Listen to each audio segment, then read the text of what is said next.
In this video, I'm going to tell you a story about a toxic boss who tried to effectively ruin my life, right? I'm not going to say which company it was at, but I will go through in detail what I was dealing with.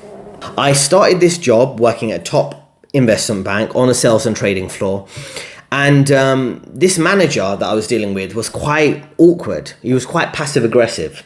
It was very weird personalities. He had a lot of insecurities about the way he looked, about how other people perceived him. He's always looking externally for validation and approval, which is a red flag. If someone's particularly insecure and they're always looking for someone else to give them some kind of moral support and validation, it's a bit of a weird dynamic. I'm not here to compliment another male employee on shoes he bought or whatever personal life decision he's making. I'd prefer to be independent of that. We're just going to work together.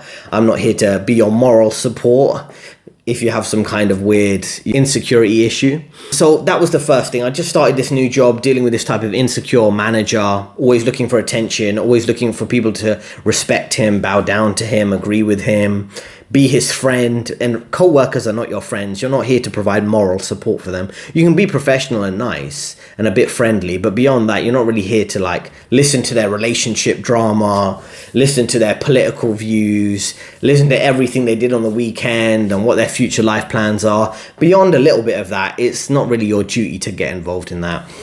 So after dealing with these insecurities, I realized he had quite strong liberal, feminist political views, and he tried to push that on other people, such as myself. And I just go to work. I'm not here to go and become a Hillary Clinton supporter or some kind of effeminate, limp-wristed soy boy, bugman liberal like this person was. I'm just here to do my job. I'm not here to rail against Trump because that's a viewpoint you have. I'm just there to work at the end of the day.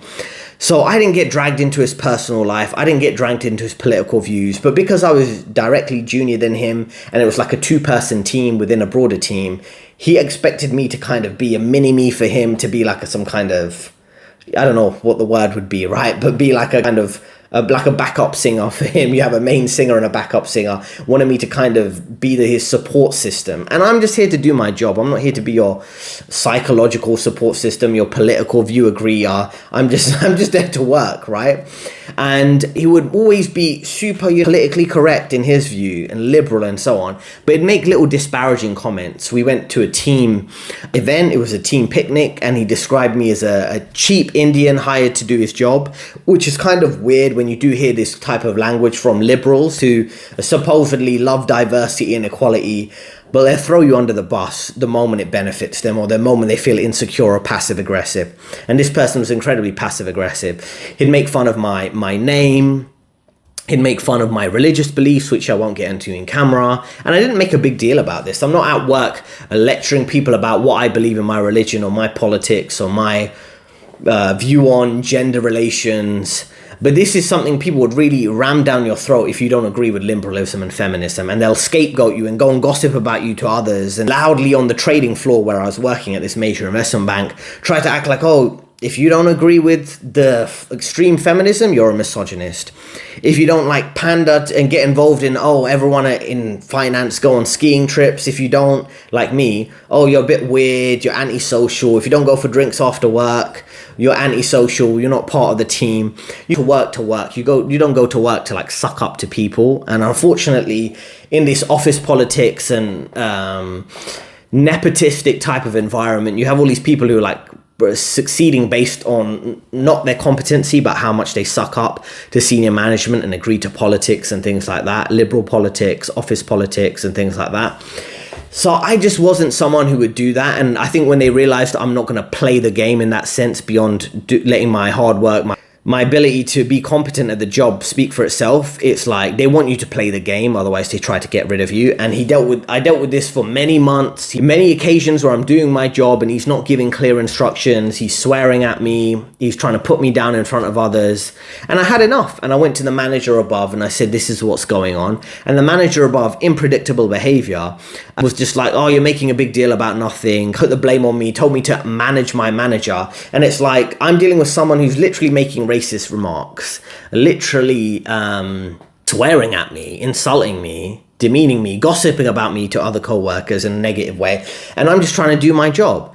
And the senior manager of different races, they didn't care. They acted like I was making a big deal about this. And what I found out is the person who used to do my job at this major investment bank actually had the same issue with this guy. So that now they've got two employees who have the same issue with this particular manager. And the other guy had left to go to another company. And what I found out is this toxic manager was so bad that even though he was working alongside the former version of me who was working with him, who left the company, they had to have people sitting in between them because he would constantly get into arguments with them. So how toxic is this person, and why hasn't he been fired? I guess because he sucks up to senior management, or they think he does a good job. He'd be so toxic with other people that you'd have to sit in between him and team members because he would get into arguments with them. This is the type of behavior I put up with for several years, and I escalated it, nothing happened. He would shout and swear at me, nothing would happen when co-workers would see this. And then I realized, okay, cool, whatever. I moved to another part of the team, and the person who replaced me working with this toxic manager, two people, they had the same experience. They were calling me and they were asking me, they were like, okay, how do I do this? How do I do that? Because the manager wasn't helping them. But they didn't fire this person, they actually promoted this person. So you're working in a very toxic environment at times. And if senior management likes someone, even if they're complete crazy psychopath, sociopath, they'll overlook all of that because he's sucking up to them and they think he's doing a good job. And this happens all the time in the corporate environment. Unfortunately, you have to deal with it. Former employees had to deal with it. Future employees have to deal with it. And there's no real fix that is made. So I don't know what to say. I offer some career coaching to help you through those type of difficult scenarios because I've dealt with them for many years at different places, right? So the best thing you can do, and this is some advice I could give you, firstly, be professional. Don't get involved with the bait because they'll try to bait you into saying something inappropriate, to reacting badly, to swearing, so they can blame you and make you seem like you're the aggressor, even though you're a victim of a toxic manager. Secondly, it's important to create boundaries. If you're dealing with a toxic manager and you have to deal with them on a daily basis, what I'd recommend you do is essentially create some boundaries. Arrive to work on time, leave to work on time. Don't give them any excuse to complain about you or make a big deal about any little mistake you made because they want to have a go at you. Don't give them any extra effort. Focus on your health, focus on your self-care, focus on your mind, body, and spirit in terms of looking out for your best interest and not the company or not this toxic manager that your company is completely ignoring what they're doing.